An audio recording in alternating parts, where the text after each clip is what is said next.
Shinso is back! Welcome back to the Kitoroki channel for another My Hero Academia anime vs manga video breaking down season 7 episode 4 titled The Story of How We All Became Heroes, which shares the same title of both chapters 338 and 339. This episode did leave us with an end credit scene marking the return of Shinso, which of course we will be explaining what this means when it comes to Aizawa's plan for the all-out war in today's breakdown. Now the episode begins with Aoyama wondering why the class would turn to him to help them deceive All for One when he sees himself as a villain. Here the class does get some added shots of them looking at Aoyama in hopes that he will help them in the end. When questioned by President Mike if they can even trust Aoyama after what he's done, Ida comes forward and states that it's all in the past, and they see how badly this whole situation with All for One has affected Aoyama mentally. So the only way for them to make Aoyama their equal once again is to let him take their hand and become a hero once more. Here the panels of Jiro and Mina wiping her tears as well as Deku tearing up doesn't get adapted in this scene and is replaced with added shots of the rest of the class. Even the panel showing Deku wiping away his tears that does get adapted has Mina and Jiro removed from the anime as well. During Kirishima speaking up about how they didn't hold anything against Deku for keeping One for All a secret, the anime adds Kirishima turning to his classmates and a shot of Aoyama's parents listening to him crying. Shoto and Froppy also get added shots too, with flashbacks to what they said to Deku during Deku vs Class 1A. When Aizawa enters the conversation via a video call, agreeing with the students and sharing the responsibility of not seeing Aoyama being the traitor this whole time and having no intention of expelling Aoyama from UA, the anime actually changes this scene quite a bit, as in the anime Aizawa's video call is shown on the screen behind Aoyama, and in the manga the video call actually takes place on a tablet that President Mike had been holding the whole time. And yes, if you look carefully before the scene actually takes place, the tablet that President Mike carries throughout this little interrogation in the manga is not present at all in the anime. This change for me does sort of make the anime version of this scene a little less effective emotionally, as Aoyama isn't able to see Aizawa at all in this moment thanks to the call happening on the screen behind him, while in the manga Aoyama being able to see Aizawa through the tablet being held in front of him makes this moment a lot more personal for him. After explaining his plan to everyone in the room aside from the Aoyama family, the anime adds Aizawa telling All Might and the others that they only have a week left and shouldn't be sitting and waiting for All for One to make a move. Back at the Heights Alliance dorms, Deku and Ida mention that they need to make repairs on their costumes. Here the panel of a glass of water doesn't get adapted in the anime, and once the class all agrees that the plan previously discussed will work, Deku gets added in the scene of all of the class agreeing. As Deku and Ida make their way to the support course in need of repairs, they run into Hatsume. Upon entering the development studio room, the anime adds close-ups of the different parts of the room, highlighting the differences since last time they came to the room, and how even the support course has been working overtime since the fall of Hero Society. Deku shows Hatsume the damaged mid-gauntlets that were created by Melissa Shield in the US. Fun fact, Melissa Shield and Hatsume do indeed know each other, as Melissa did come to Japan in the spin-off series Team Up Missions. So Hatsume is familiar with Melissa's work, as Hatsume does mention in the scene that follows that they lack the condenium needed for the compression mechanism for recreating the mid-gauntlets from scratch. Hatsume telling Deku that inventing stuff is how the support course does heroics acts as a callback to the Two Heroes movie, as it was pretty much the same exact thing Melissa had told Deku when he found out that Melissa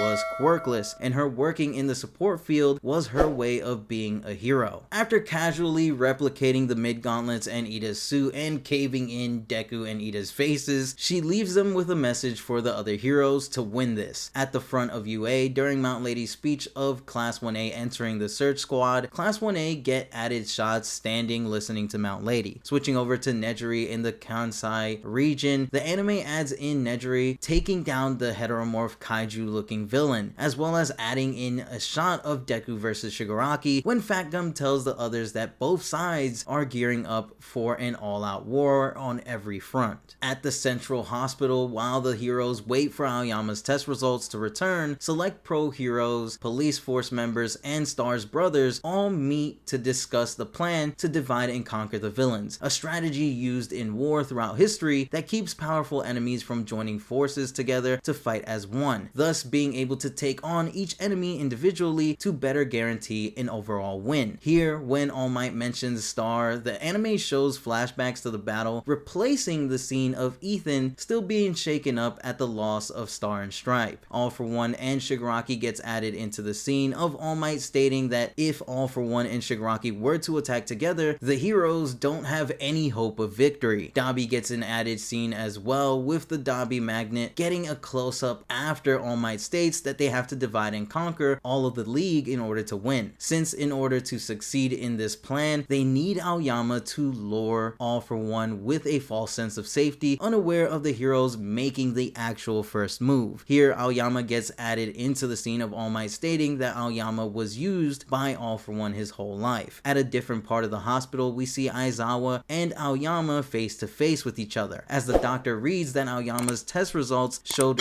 nothing abnormal found within him. The doctor here is a reference to Yoshi, Mario's lovable green animal companion from Nintendo's Super Mario franchise, thus continuing the trend in My Hero Academia of the doctors all being Super Mario references. Aizawa states that All for One only planted seeds of fear within Aoyama, and the anime adds in a neat visual of All for One's hands surrounding Aoyama and red seeds glowing within him. And this is followed up later with an added scene of Aizawa reaching for the seeds within him to take away Aoyama's fear. Aizawa goes on to tell him that the heroes are no different from All for One when it comes to how they intend to use Aoyama to lure All for One out of hiding, but he won't let Aoyama be haunted by his sins and die a pathetic death the way he wanted. He's going to make him fight, as he never taught his students to live a life burdened by guilt, and no matter how he feels, he will walk alongside the others and be protected. While saying this, the anime doesn't adapt the panel of Kurogiri currently in the hospital, replacing it with the shot of the three Domingos, this of course being what Aizawa, Present Mike, and Shirakumo had called their friend group in the past. The episode ends with an added shot of Class 1A all in their action poses. This is also when we get to see Deku's costume Zeta for the first time in the anime, having Aizawa tell Aoyama that they will all walk down this path together, as the episode closes out with a tear falling down Aoyama's face, showing that Aizawa has reached Aoyama in the end. After the credits, the anime gives us a post-credit scene where we see a pair of students telling someone that it's time and they have to go. It's revealed that the person they were calling out to was none other than Shinso himself, which is huge. Shinso in this scene is shown to have finally received a ninja-like hero costume, using his binding cloth to dangle upside down a tree.